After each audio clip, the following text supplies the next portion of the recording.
Do I know you? Are you a friend of my husband from his middle school days? I asked, eyeing the stranger warily. I'm sorry, but you need to leave right now, I insisted, my voice firm and resolute. I'm Jackson, the man introduced himself, seemingly unaffected by my demand.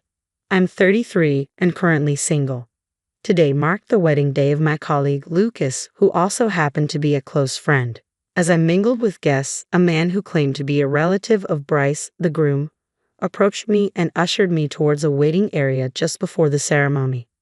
Physically imposing and with a firm grip, the man guided me forcefully with his strong arms, leaving me feeling uneasy about his intentions. Thinking that perhaps the bride wanted to extend a pre-ceremony greeting, I followed the relative, assuming goodwill. Initially, I admired her apparent courtesy, but that admiration swiftly soured. It became evident that my presence was not welcomed for congenial purposes, but rather as a means of coercion. The bride, waiting in the anteroom, wore a malevolent expression that sent a shiver down my spine. Momentarily taken aback, I managed to compose myself and offered my congratulations. Congratulations on your wedding, I said, trying to maintain a semblance of normalcy. Her response was abrupt and commanding. You need to leave immediately, she ordered, leaving no room for argument. What? I blurted out in disbelief, unable to contain my reaction to the bride's statement. Her response to my question was exasperatingly patronizing. This is precisely why dealing with uneducated individuals is such a hassle, she muttered under her breath, the disdain evident in her tone. It was clear that the bride harbored disdain for my educational background, or rather, the lack thereof.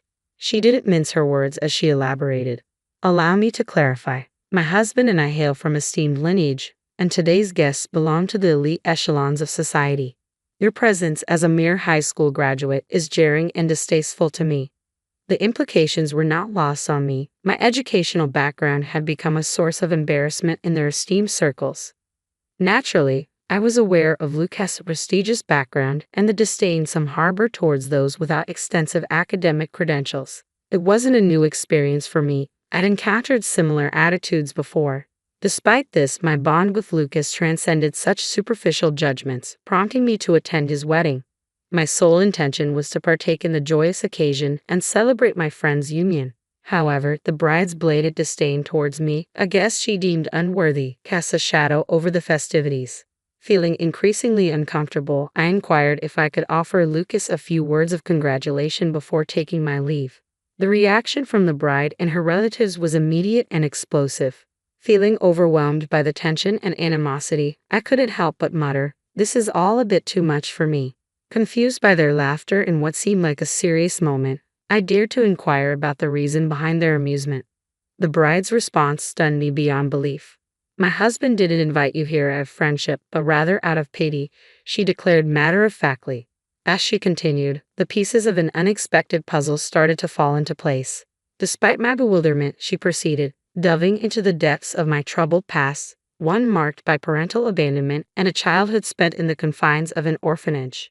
She went on to explain how my struggles with malnutrition had left a lasting impact, evident in my tall yet slender frame even into adulthood. The revelation left me speechless, realizing that Lucas's invitation to his wedding was not an act of camaraderie, but rather an expression of empathy towards a former classmate enduring ongoing hardship. The bride jumped to a startling conclusion, assuming Lucas's invitation was an attempt to provide me with a meal at the wedding. I tried to reason with her, explaining the impossibility of such a scenario, but my protests fell on deaf ears. In a tone laced with disdain, she proceeded to belittle my worth, emphasizing the stark disparity between Lucas's accomplishments and mine. According to her, Lucas's compassion could potentially elevate his status, but she couldn't fathom allowing someone with only a middle school education to attend her wedding. She highlighted Lucas' prestigious academic background and successful career, contrasting it sharply with my own humble position as a janitor or security guard in the same company. The bride's words stung with contempt as she dismissed any notion of Lucas feeling sorry for me simply because we were former classmates. To her, the idea was preposterous, bordering on outrageous. We're both employed by the same company, one that's recently entered the public domain and shows considerable promise. It's a sought-after workplace, topping the charts for job seekers. Our company policy prioritizes talent acquisition, meaning individuals deemed valuable can join regardless of academic background. Despite the company's prestige, I acknowledge the disparity between a junior high school graduate like myself and a college-educated colleague. Yet, regardless of the motives behind Lucas's invitation, I simply wish to extend my congratulations. I harbored no expectations in return. However, earnestly articulate my sentiments and plead my case, the bride remains resolutely unyielding. Her gaze is consistently cold, as though regarding something unsavory. It's as if she's reluctant to even share the same airspace with me. She dismisses my heartfelt expressions of friendship with disdainful indifference. Are you trying to cozy up to my husband and snag a job with just a junior high school diploma? Her words were just a rejection of my presence at their wedding. They hinted at potential repercussions in the workplace. Caught off guard, I struggled to find a response. Despite the company's acceptance of individuals with minimal education, I couldn't bring myself to accept such condescension, especially from the spouse of my colleague. Suddenly, a male relative's actions escalated the tension further. Ignoring my protests, he forcibly grabbed at me, his actions invasive and aggressive. Attempting to fend him off, I reached for his arm, but he forcefully pushed me against the wall. A sharp pain shot through my back and chest, eliciting a low, guttural growl of pain. Enough, just leave, the relative barked before completing its sentence, abruptly opening the door to the waiting room. I was unceremoniously ejected, landing on the floor with a resounding thud. Despite the rough treatment, I resolved to carry on without offering my congratulations to Lucas. Preferring not to risk being barred from the wedding altogether, I sought refuge in a nearby cafe, biding my time before rejoining the festivities with the other guests. As the wedding reception commenced, I settled into my seat, hoping to blend in unnoticed. However, the bride's penetrating gaze soon found me. Without uttering a word, her lips moved silently, forming a single question directed at me. What are you doing here? The bride's expression shifted as the relative man spotted me. With determination, he lunged towards me, seizing my arm in an attempt to forcibly remove me. However, this time, I wasn't going to be ejected so easily. Nearby attendees sprang to action, rallying around me, shielding me from the relative's grasp. Panic flashed across the relative's face as he struggled to comprehend the situation. Sensing the urgency, the bride seemed equally flustered. Seizing the moment, I grabbed hold of a nearby microphone and addressed the bride, who remained bewildered by the unfolding events. Bride, I owe you an apology for my earlier words. My desire to witness Lucas's wedding led me here today, I declared loudly, ensuring my message reached her despite the chaos surrounding us. Lucas, seated at the head table, overheard our exchange and interjected with confusion and concern. What's happening here? What's all this about? He demanded. The bride, visibly shaken by Lucas's unexpected intrusion, responded in a tremulous voice, It's nothing, just go back to your seat, Lucas. With a hint of desperation, she added, I asked Jackson to leave because he only has a junior high school education. It wouldn't be a good match for us, Lucas. Feeling a sense of resignation, I addressed the bride, who appeared lost in her own distress. I apologize for any inconvenience I've caused. If it's what you desire, I'll sever all professional ties with Lucas. Please forgive me for any disruption I've caused. A hush descended over the entire hall as my declaration hung in the air. The bride was the first to break the silence. What? Fired? What's going on? Lucas's voice quivered with confusion. What did you just say? Recognition dawned on Jackson's face as he processed my words. That's correct. I am Jackson, the president of our company, I affirmed, my tone steady. I may have only graduated from junior high school, but I founded a delivery company at the age of 16. With nothing but a bicycle, I transformed it into a major corporation over the span of a decade. And in response to changing consumer habits, we swiftly transitioned into a publicly traded entity. Lucas wasn't just a friend to me, he was a lifeline, a source of unwavering support when I needed it most. He shared his meals with me, showing kindness and compassion during times when I struggled with malnutrition. Raised in an orphanage until the age of 15, I lacked the familial stability that Lucas enjoyed from the age of 12, when he was adopted by his current parents. Despite our different upbringings, Lucas and I remained close even after our paths diverged geographically.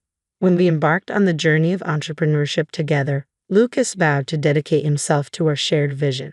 Witnessing his transformation from a shy individual to a confident groom filled me with immense joy.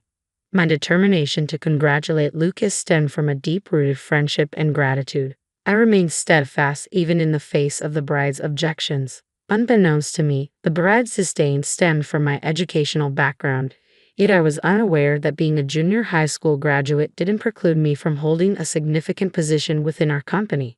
The authority to terminate employees rested with me, a fact that the bride herself had acknowledged when she requested I sever ties with Lucas. I gently assured her that I had complied with her wishes. In response, she uttered a cold remark, confirming Lucas's termination. The bride, previously frozen in shock, muttered disdainfully, "Fired? If you're such a failure, I have no use for you." Without hesitation, she renounced the marriage entirely, citing my lack of elite status and high income as deal breakers. It was a startling turn of events as she promptly called off the engagement with Lucas, who had just been dismissed from his job. The attendees erupted in uproar at her abrupt declaration. Amidst the chaos, any semblance of our previously amicable relationship vanished. Accusations flew as she labeled the situation a marriage scam, demanding compensation from Lucas for the broken engagement. Lucas's revulsion was palpable in the midst of the chaos. Quietly, I reached out and tapped the bride on the shoulder as she continued to raise her voice. Leaning in, I whispered, "You might want to start saving that for alimony payments." With that, I initiated a video playback on the projector, revealing footage captured by a phone I had strategically left recording in the bride's waiting room. The recording, inadvertently triggered when a male relative manhandled me, potentially held crucial evidence of my injury. As I was pushed against the wall, the phone fell, continuing to record. What it captured was damning.